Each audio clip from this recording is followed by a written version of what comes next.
Don't you love technology, Alex? Don't you love it? Well, I'm delighted to say that joining me on the Godcast today is Jonathan Veira. Now, Jonathan Veira is a wonderful singer who sings in different genres, and his talents have taken him across the country and across Europe and across the world. Jonathan, it's really wonderful to welcome you to the Godcast. How are you?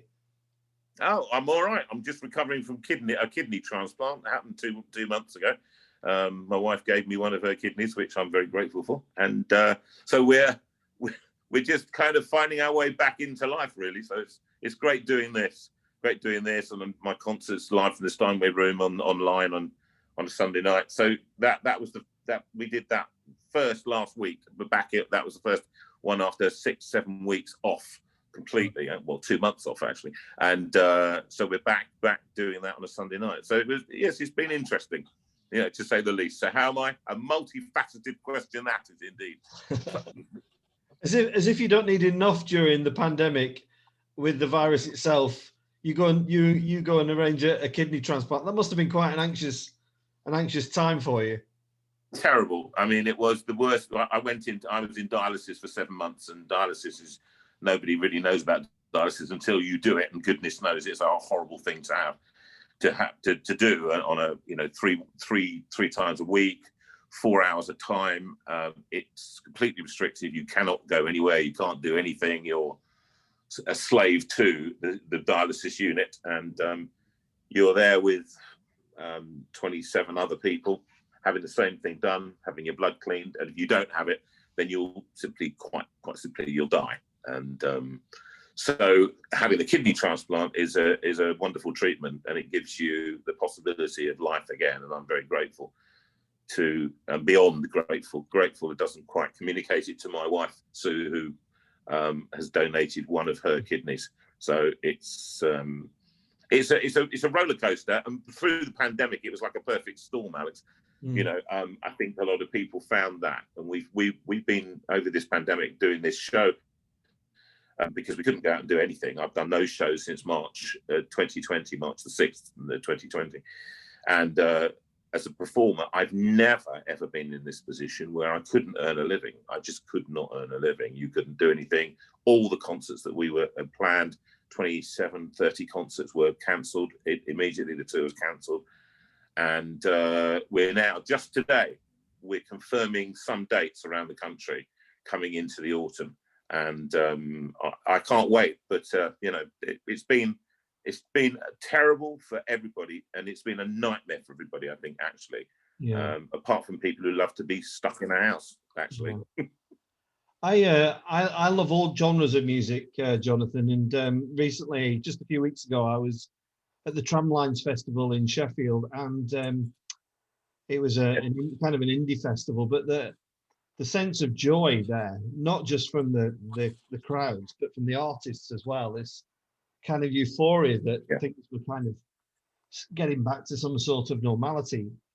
How excited are you about actually standing there and performing in front of a live audience?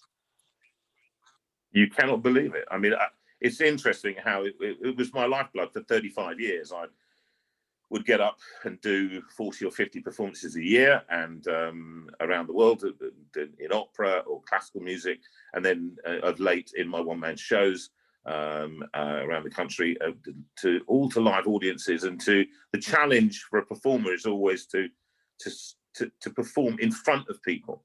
And that means that you've got to work, you've got to practice. You're practicing the Chopin if you're.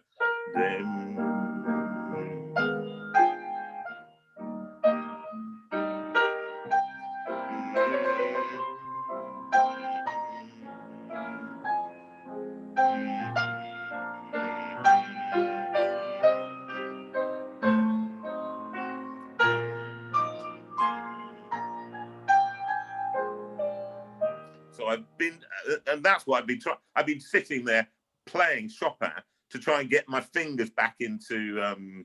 They call them the chops.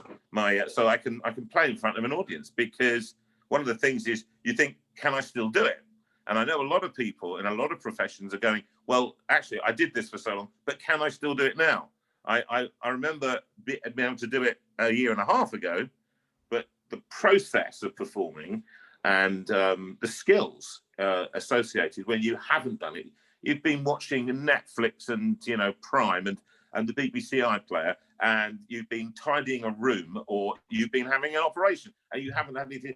I can't wait to just stand in there. Someone said to me the other day, I was doing another podcast the other day, and they said, have you thought of the first words you're going to say when you get out in front of an audience? And I just said, I've thought about it, and I think it's going to be this: evening. That's my first word. All right. After that, I'll see where I go. I have no idea. And all I know is that I'll be standing in front of people and having a good time. And they are hungry people, as you said. In fact, they're hungry for live music. They want performance because it's the essence of who we are, actually. Music and live performance, not just pre-recorded stuff on Spotify. And everybody can get all my stuff on Spotify. It's great. But actually, the truth is that you need to be out there performing it and singing and using the voice, you know, which we've done nothing. You know, you've been in your pajamas for the last 16 months and trousers that are loose fitting. Remember that, Alex? Remember those? You know, elasticated waist. Long time ago. Need I tell you more? No. And Jonathan, just, so, you know, just on your health, are you feeling the benefits of the transplant already?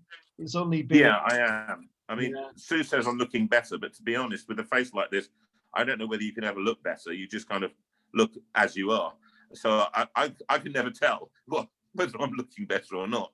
But I have more energy, and so Alex, you never know what the kidney does until it doesn't work, and then you realise that it's a multifunctional organ that makes nearly everything else work. So I feel more energetic. I mean, I lose energy over a day, so I've got to do various things today. I was up at the hospital in London, so I live in Guildford, and I had to go up to London for a blood test at 7 o'clock this morning. And so, you know, you do that twice a week, and you respond to various drug regimes and things. But in the meantime, I've been at the piano trying to, you know, sing, trying to work out whether I can sing, you know, on high. Heal my prayer in my need. You have always been there. Is your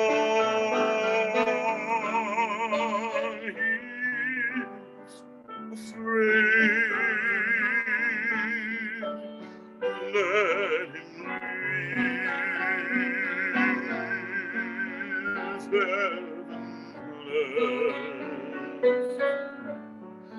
if I die, let me die. And so I'm just seeing whether the voice works again. It sounds all right to me, Jonathan. It sounds well, wonderful. I mean, I hope so, because that one from Les Mis, we recorded 2 albums in lockdown. Could you believe? That were both crowdfunded by the JV community. That's what they called themselves. I didn't call them this. They called themselves the JV community.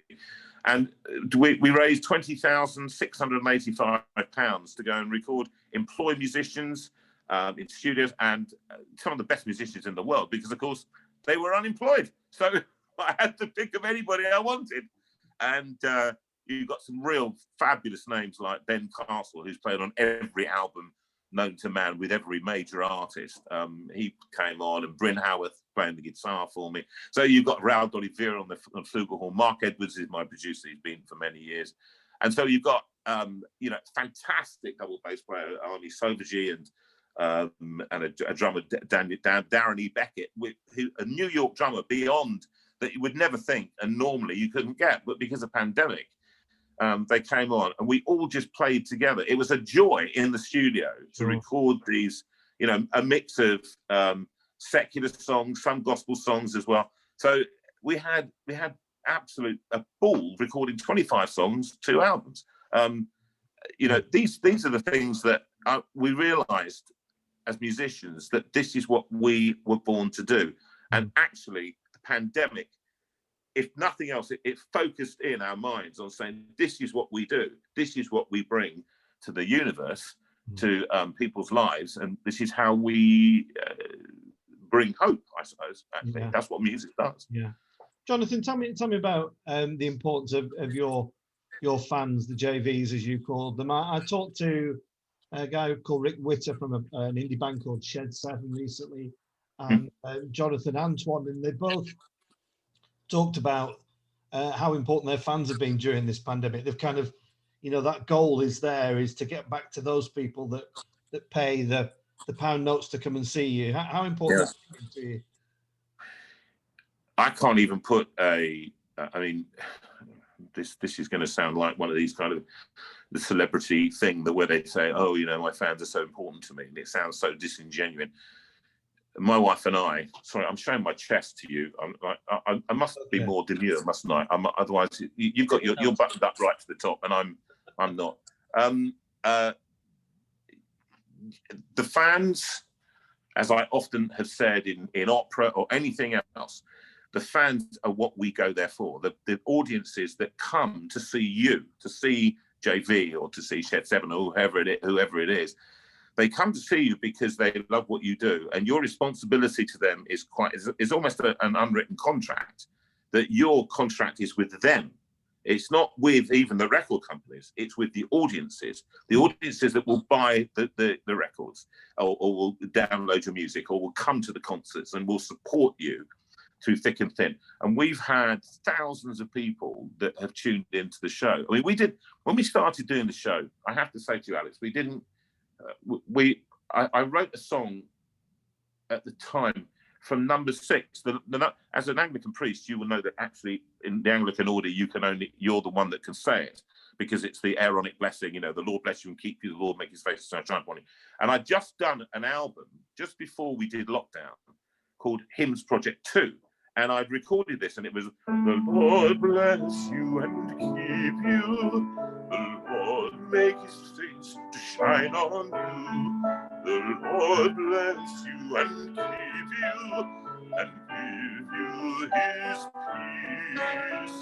The Lord bless you and keep you. The Lord make His face to shine on you.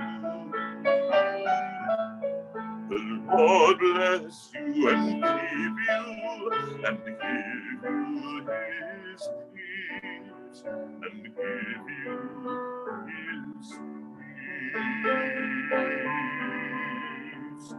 And we put that song out on the day that the lockdown was announced. I just said to Sue, get in front of a computer, sit down at the Steinway, record it and put it out.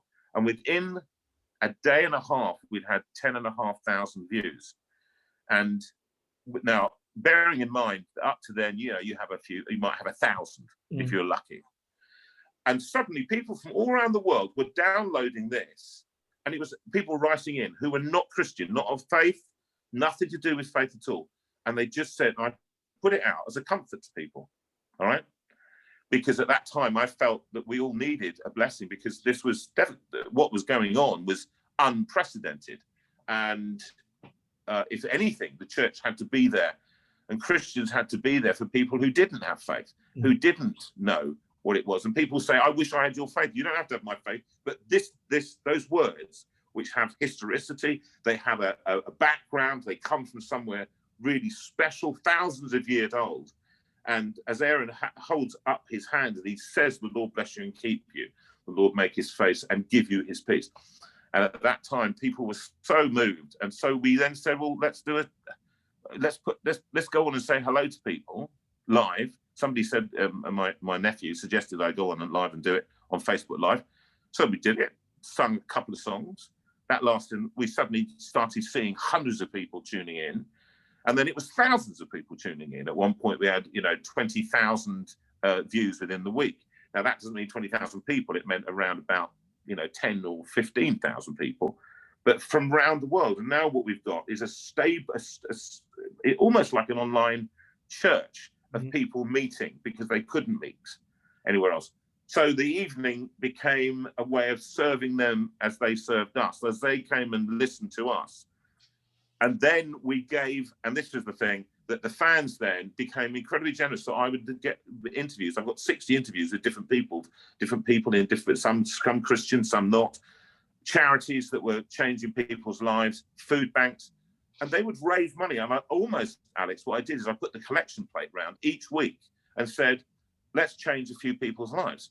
We started doing that. They raised thousands of pounds for charity. I can't even remember what the figure is now. It's thousands. I mean, high five-figure thousands. Yeah. That they were giving away to charities, and I was seeing lives changed because we bothered to get in front of a computer, and it was them, the fans, who were doing this. And what I saw was that if you lose sight of them, and you start getting involved in, this is me and my music, me and my. It's not that. It's about them. And so what you do is serve them with the music and the stuff that you're doing. That's what I try to do. Does that answer the question a bit? It makes me just listening to you talk, Jonathan, makes me want to ask the question. Your singing is a vocation as much as a profession, isn't it? It has to be, because at times like this, in times when we have earned from music since March the 6th, 2020, I'm not afraid to tell you, we've earned £1,600 directly from fees, right? That's it. That's what we've earned. Now, people have given us, full disclosure, people have been kind, and they would send us some money as a gift to get us through, okay? But we received no salary. I receive a stipend from the university. I'm a university lecturer as well, so I get 5,000 from them in a year. But apart from that 1,000, my wife's little pension from a civil service pension, that's it. That's what we got like this year for this, and it'll be 18 months before we are allowed to perform again in public on the 24th of September down in Devon. We've got a concert down there. So it has to be vocation, because if it wasn't vocation, what else would I do? And what else can I do? I'm pretty useless at nearly everything else. My wife says she used to say about DIY and things like that. She used to say, darling, all you need is the confidence. Just have the confidence. Now she just says, let's get someone in, please. Snap. Snap. You understand? I totally understand, yeah. Jonathan, can I just ask about the beginnings of your career? Who were you listening to as a kid? What were your musical influences as a boy? Oh, mate. Well, of course, I trained classically, as you can tell. I like Chopin, I like Mozart and Beethoven. And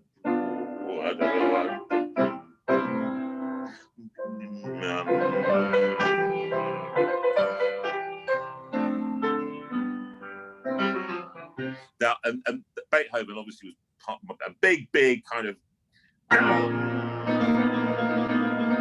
all this kind of big classical stuff. At the same time, I was listening to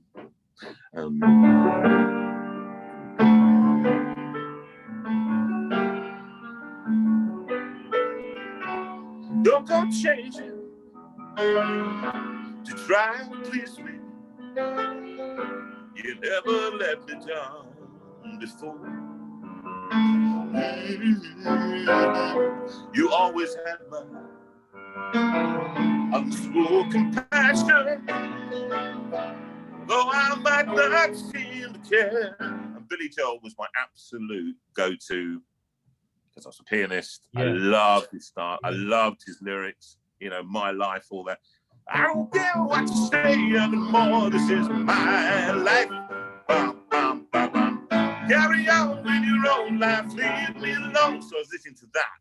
A lot of Ray Charles, Motown, Stevie Wonder. Stevie Wonder I was a huge fan of that kind of funk, and I suppose some progressive rock. But I tried to listen to as much as possible, including a lot of classical music, symphonies, piano concertos from the great romantic, the classical composers like Mozart, Haydn, those kind of people, but also later than that into much more Rachmaninoff and the Russian composers. So I tried to soak myself in as much music as possible. So when I started my career as an international opera singer, which was a bit of a shock to me, I have to say, after winning a very big a big singing competition in 1985, I think it was.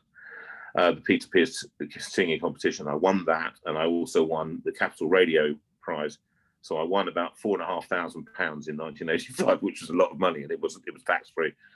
And but more to the point, I then went into to Glyndebourne Opera House, which was in the East Side, very famous opera house, and I went there. That's where I started really my career, and I took everything in with me. I took Billy Joel, Mozart, Verdi, all these things, because and now what do? I do a whole eclectic mix of stuff. And don't apologize, and never apologize for anything that I do, because I think good music is good music. That's it. Just as a sideline, I think I read somewhere that "Just the Way You Are" by Billy Joel, when Paul McCartney was asked if there was one song he wished he'd written that he hadn't, I do believe it's that one. I think it's one of McCartney's favourite songs. And with justification, because it not only lyrically, but the way the way it goes. Won't you just wait? I need to know that you will always be. Somewhere I go. No, I can't remember now. But the construction of the song harmonically is just fantastic. But then I went to a Billy Joel concert at Wembley. My son bought me tickets, and it was I've been to a number of them. One was at Earl's Court, where I was coming back from doing it's a lovely story. Coming back from doing an opera in Barbados, as you do, and it was an opera season, and Pavarotti was doing one concert, and I was doing a two-hander written by Stuart Copeland from the Police, and Stuart was there, and so he wrote it for me and this other guy. So we performed this. And that was when I got an appearance in Hello magazine, and I stood next. I was standing next to his wife, and I'd had this picture. The photographer came, and it said, "And here is so and so with minor celebrity Jonathan Veira." And Alex, the term minor celebrity is what offended me most. Minor celebrity. Give me a break. How rude. So, but it was, and I coming back on the plane. And a woman came up to me. I was sitting in business class at that time. They had the money in those days. And she came up and she said, "Sorry, Mr. Veira, sorry to interrupt you, but she said, I just want you to know, I saw you in Magic Flute at Covent Garden Festival, and I just want you to know I really enjoyed it." I said, "So what did you do?" She said, "Well, I was doing lighting for some of this in Barbados." But she said, "I'm a lighting engineer." She said, "But not anything you'd be interested in, I'm sure." So I said, "Well, what do you mean?" She said, "Well," she said, "I'm doing Billy Joel at Earl's Court." And I went, "Well." And she said, "Well, what are you interested?" She said, "I'll get you VIP tickets." So I got VIP tickets right next to the stage, okay? And it was sensational. He came up standing on the piano singing "It's Going to Be a Hard Day's Night," Beatles. Yeah. And that, there's, what it's like. So it's a kind of mutual admiration society between them, it is. Yeah. But I love Billy. I love those kind of songwriters that are clever as well as musical. And he's still doing, Alex, he's still doing gigs now. He's nearly 70. I think he's 70 now. And he's still doing major tours. Unbelievable. And his piano skills are still legendary. I can tell you're a fan. Oh, yes. Just a bit. Jonathan, one genre we've not touched on there in that kind of introduction to music is the kind of religious music, hymns. Mm. Yes. How did that evolve for you? Were you in a choir, or just tell us about that? Well, I was brought up in a Christian home, quite strict Christian home, actually, Christian brethren. Not a lot of laughs there, I can tell you that. And we ended up, I suppose, part of my DNA as a child, as a Christian, was to listen to hymns, a lot of hymns. And I ended up playing, by the time I was about 11, I was playing and sight reading hymns from,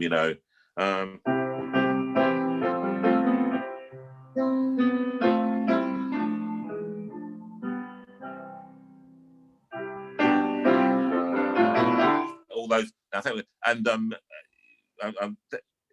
too many to mention here, but gospel hymns that that I had to play. I had to learn to play, and I had to play. And they liked it being florid. So be then in my soul, my Savior God to me. How great the heart, how great the heart. And the more florid, the better, it seemed. Okay, more arpeggios, all that stuff. Yeah. And I suppose hymns then became part of my history. And I looked at it and thought, well, actually, some of the things that they had to explain, because hymns, as you know, as an Anglican priest, you know, the Anglican priest only allowed the singing of hymns, as in written by you and me, instead of the Psalter. It was, what, 1850 or something like that. And so hymns were a new invention in a way, and brought in by people like Wesley, who wrote 8,700 of them plus in his life. And he left a mark which was a personal statement on what faith meant to them. Yeah. So they'd interpret it through the Bible, and then they'd sing about experiences that they had. You know, my chains fell off, my heart was free, I rose, went forth and followed thee. So there's an experience, an experiential side to it, but there's also a historical side to it and a biblical side to it. So I quite like some of what they've got to say. Not all of them. And listen, when you go through the filtration system of history and sieve out what's good and what's bad, most is bad. And when you have 8,700 of them, you've got about 10 that we now still sing, that we remember. So that's reasonable. So therefore, when I write a new tune to old words, or I put a few words, tag on some words, I love that will not let me go. I wrote this. Oh, there's a tune that goes, oh love that will not let me go, I rest my weary soul in thee. I wrote a new song.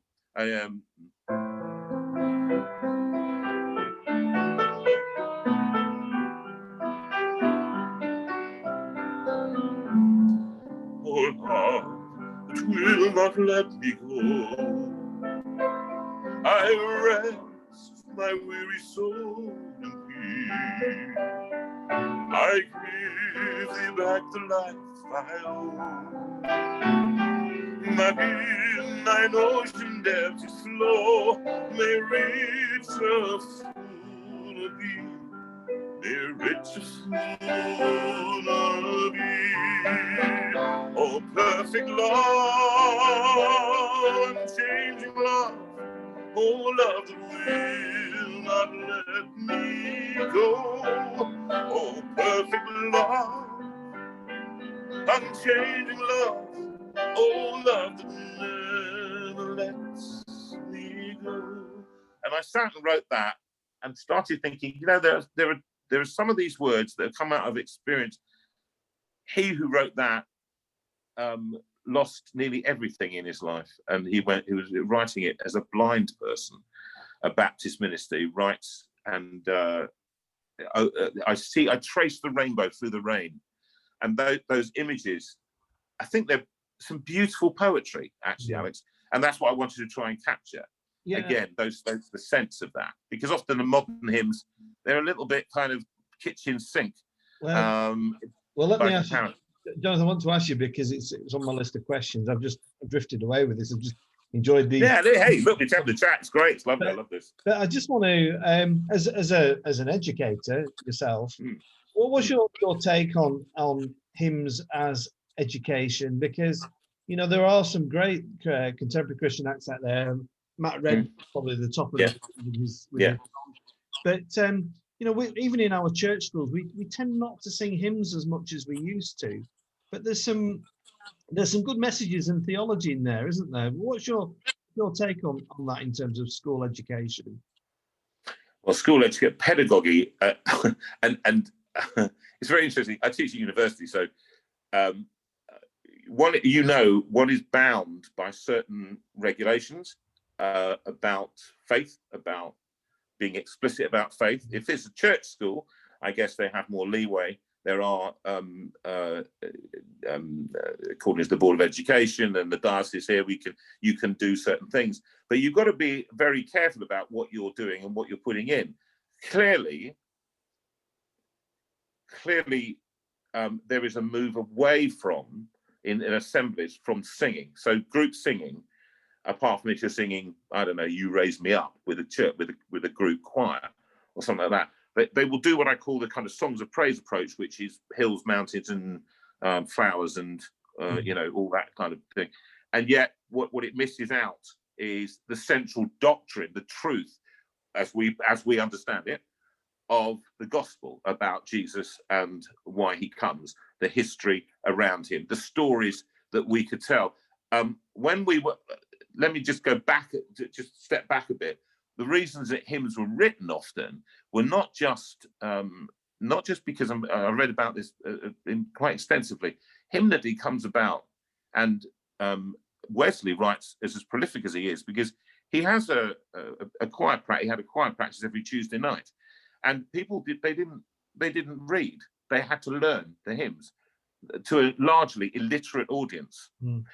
And so what he's teaching them is the stories of the Bible via a hymn. So take carols as an example. "Once in royal David's city stood a lonely cattle shed, where a mother laid her baby in a manger for his bed. Mary was that mother mild, Jesus Christ a little child." So what you've got in there is fact. A lot of, they were there, the logistics of it. And then they have the spiritual content. Mary was a Jesus Christ, her little child. But what he came down from earth to heaven. Right, there we go. Theology straight away. The incarnation, teaching it about that, but teaching it in a way that ordinary people could take away, learn. And you think about carol service. People come in who have zero faith, and they sing, "Oh come," or "Oh come, let us adore him." Oh come, really? Is that what you're actually meaning? Well, do you know what? That becomes part of you. And I think carol services have a way of reaching parts that other services can't reach, because they're so much part of who we are. Away in a Manger, Silent Night, blah blah, all of these things. And so I think it can seep into and feed us as people later on in life. Therefore, if you're asking me, should we sing them, I think it would be nice if we could sing them, if it wasn't as controversial as you're trying to indoctrinate people into your religion. And that would be a kind of liberal consensus that that's not what we're supposed to be doing, inculcating faith into young people. Now, I happen to think that there are ways of actually singing a song and having it as part of you. Amazing Grace, how sweet the sound. When people come into you conduct a funeral. What are the songs you pick for funerals or weddings? You pick songs, don't you, that people are going to sing? "The Lord's my shepherd," "Amazing Grace," the school hymns, as we would call them, all right? Because those are the ones that people know. And I guess actually that if we can, part of the project, the Hymns Project 1 and 2 that I recorded, it was about using those words to I've just got it here right in front of me, Hymns Project 2. Just a closer walk with it. Make me a channel of your peace. Praise my soul, the King of heaven. Just what else? Guide me, O thou great Jehovah. And so I give a new meaning to it by recording it with jazz musicians and souping it up a little, giving it a little bit of a kind of a pop feeling, so that you can sing it. Maybe that's what we've got to do, because a lot of people do not want to go into a church and sing with an organ. They just don't want to do it. That's, call it cultural. It's a major cultural shift. I mean, what do you find in your church? What do you do? Well, we have a beautiful organist, and we sing, mainly traditional hymns, those that you've just mentioned. That's what seems to be popular. Yes. I would like to explore the potential of singing, I don't know, a few Matt Redman songs. I do think he's got a talent, and I find the words very, very useful. I wanted to ask you about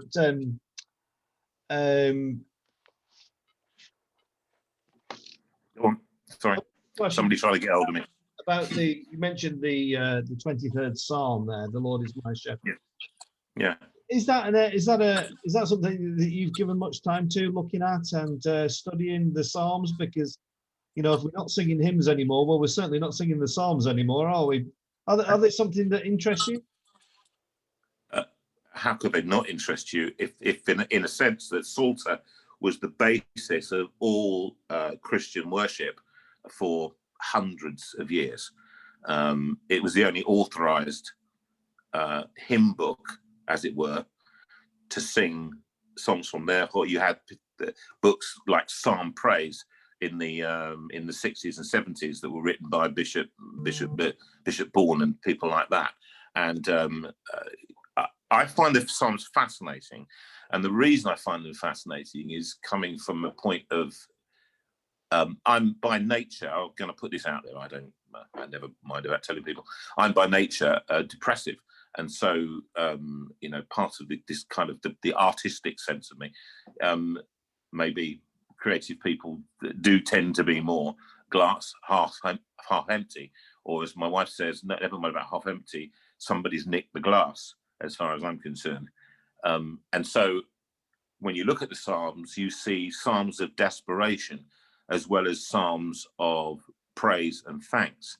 And I think they're Psalms of honesty. They're reflections of the honest reflections of a man. He's not an everyman, but actually, like every man, and every woman, they have these experiences of deep despair. Mm. Why have you, this kind of the cry on the cross, why have you forsaken me, Lord? That kind of thing. And being chased down by Saul, David being chased down by Saul, and the psalm that speaks of this, then you go right back to Psalm, and then the great praise Psalms 150, or number 1, or number 23, which when I'm going through difficult times, it's 23. I read that to somebody who was dying of cancer. I read it over him just recently. And we just sat together and he recited it. And here's a man who had no faith background at all. And we just together, we both cried as we said it. And the Lord's my shepherd, I shall not want. He makes me lie down in green pastures. He restores my soul. Yea, though I walk through the valley of the shadow of death, I will fear no evil, for thy rod is with me, thy staff, it comforts me. Surely goodness and mercy will follow me all the days of my life. How can you not be moved by such extraordinary images, almost like a stream of consciousness that comes through in that psalm? And so it brings comfort at a time of great depression. And when you want to exuberantly praise, there are some fantastic praising with the trumpet, the cymbal and harp, dance before him. So there are those times of exhilaration. And what it says to me, the Psalms, is that there's a time for everything under the sun, as the Proverbs say. And so for me, the Psalms reflect a lot of what we need to hear, even if we don't always want to hear it.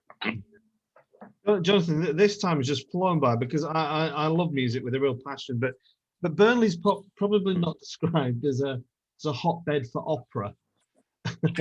They're probably far from it, but it's a genre that I've not really dipped my toes in. What is the joy of opera for you as somebody who sings it? And if you were asked to give an advert, which I'm going to do now, is give an advert for opera. What is it that is such joyful about it? Right. Well, you see behind me there, okay, that way. See, I'm going to just point to me here. Oh, there we go. There I am. Now that's me in Norway doing Falstaff. This whole thing that went up outside. What's the joy? The orchestra. We sing without microphones. The amount of work that we do to produce the sound that we do. It'd be 7 years before they'd allow me to do anything on stage of training properly in an opera house.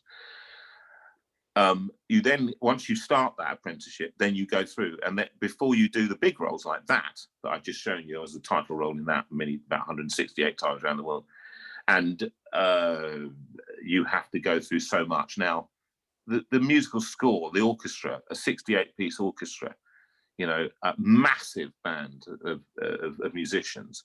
Fabulous when you're in the theatre, the lights go down and the orchestra starts.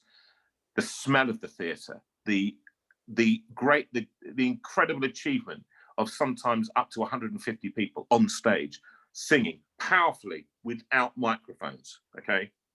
That I have to be against an orchestra of 68 musicians and all playing at the same time, but that's my job. And when it happens, when it comes together, the genius that is in composing. Now, I might just point out that the classical composers were genius. Mozart was a genius. Verdi was a genius. These are fantastic. It's not like writing an ABBA song, all right? This is not genius. This is just clever, and clever marketing. So there are some geniuses out there who are Jacob Collier, fantastic singer, jazz musicians that work and work and work. Often the guys who stand on the X Factor, you know, they sing it in their front room, and my grand says that I should be you know, and it's my dream, and I just want to cry in front of the television. All that nonsense. Well, that's got nothing to do with anything, okay? I was asked, strangely, to go on X Factor. I was asked to come to be the. She said, look, she said, we'd like you to go on. She said, because she said we want some quality as well. That's what we want. She said, you won't win. The blind dog from Burnley will win. That's what she said. So I said, okay, all right. That's why when you look at a complete juxtaposition of that with opera, which is extraordinary hard work, 6-7 weeks rehearsal to get it to that point where it's like a polished diamond by the time we finish with it, and you're supposed to do it without error. Then the audience, what they hear is a feast to the ears. It's a feast to the eyes. It attacks all the senses, all of them, and it's just extraordinary. And the first time I remember standing out at Covent Garden, I just couldn't believe I was there. And I went out as a 24, 25-year-old to sing a small role in an opera by Verdi. And I stood there and I could not believe I was doing this. And the sound overtook me and I became very emotional. Came off stage and cried. It was that. It's so powerful an emotion. And when people go, the trouble is that people, I suppose, they say, oh, it's for rich people. It's not for rich people. I'm just a boy from North London, all right? You can hear it in my accent. I'm not posh. But I love the music, and I will dedicate myself to teaching that at university and teaching from the piano, teaching people to sing in an almost perfect way as much as they can. And that drive for perfection is what we never get there. We're always heading there. And I've never done a perfect performance, not once. My wife would always say, how did it go? And I said, well, it's nearly there. Next time. The journey's the thing, as they say. Just quickly, Jonathan, if somebody is interested in checking out opera, where's a good opera to start? What would you suggest to me? That would be, I would say, Madame Butterfly, which is a story of Miss Saigon, effectively. Mm-hmm. Madame Butterfly by Puccini. The other one is you could do Tosca. That's quite a good one. It's got some fantastic tenor arias that you'll recognise.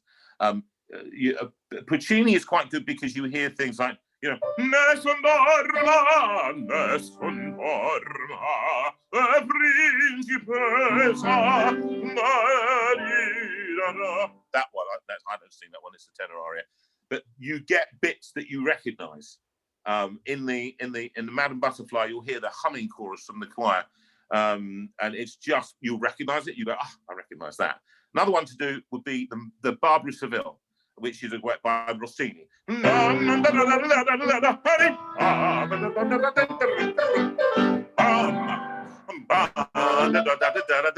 one. And you'll sing along. I recognise that. And it's good to recognise stuff. Mm-hmm. And then you get all the stuff that you don't know. And you go for the experience. So go for Rossini, Mozart, The Marriage of Figaro. You know.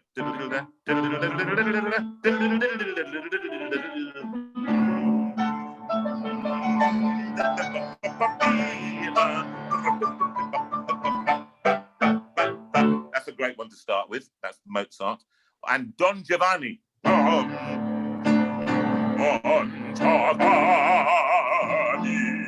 It's a fantastic, dramatic opera.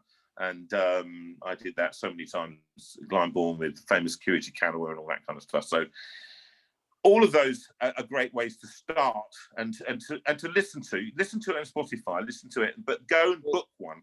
English National Opera, they do it in English so you can understand it, and they've got super titles over there. You can get cheap seats in there.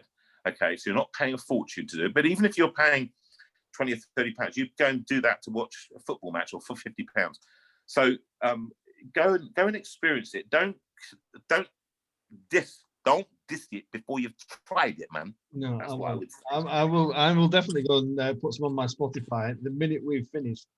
Jonathan, it's been brilliant. It's really brilliant talking to you. Like I say, I really love. Fantastic, mate. I've enjoyed it so much. I love doing these. They're great podcasts. Are great fun, and I just commend Sunday night. Jonathan Veira, friend me on Facebook. You can come and join us on YouTube or Facebook, 8 o'clock on a Sunday night, and we do it live from the Steinway Room. And who knows? I can't remember who's on this week, but we've got loads of special guests coming up. People coming into the studio to play. Bryn Howarth, the famous slide guitar player. I've got Mark Edwards, the famous my producer, fabulous pianist. Richard, I can't remember.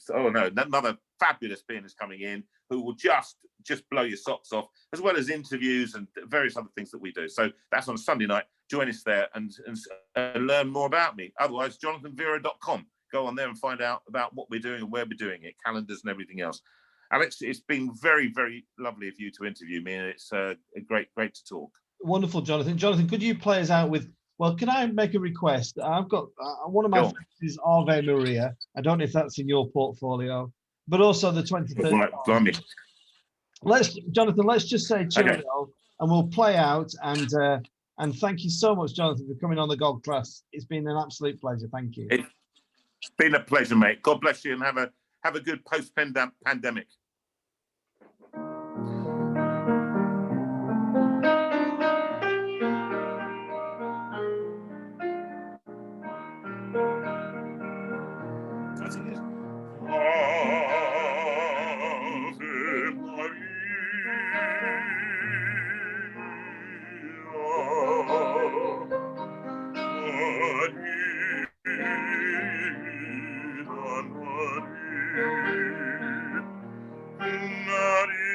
I can't remember from there. Let me do the other one, which is the Lord's my shepherd, I not want. He makes me lie in pastures green, and then lead in still waters, and restores my soul. And again, and I will trust in you alone, and I will trust in you alone, for your endless mercy follows me, your goodness will lead me home.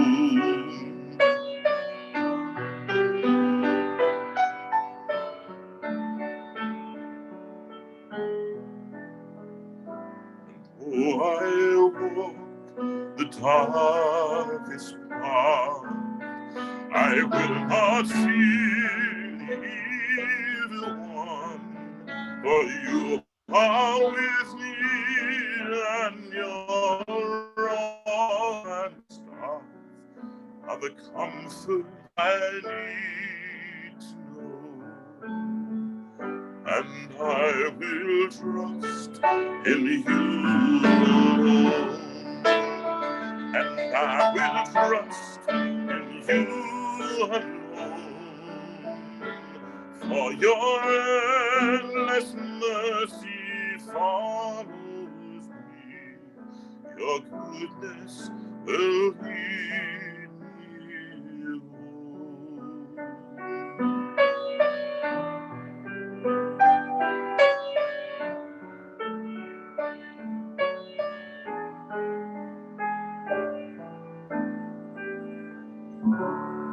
Thank you very much, and God bless you.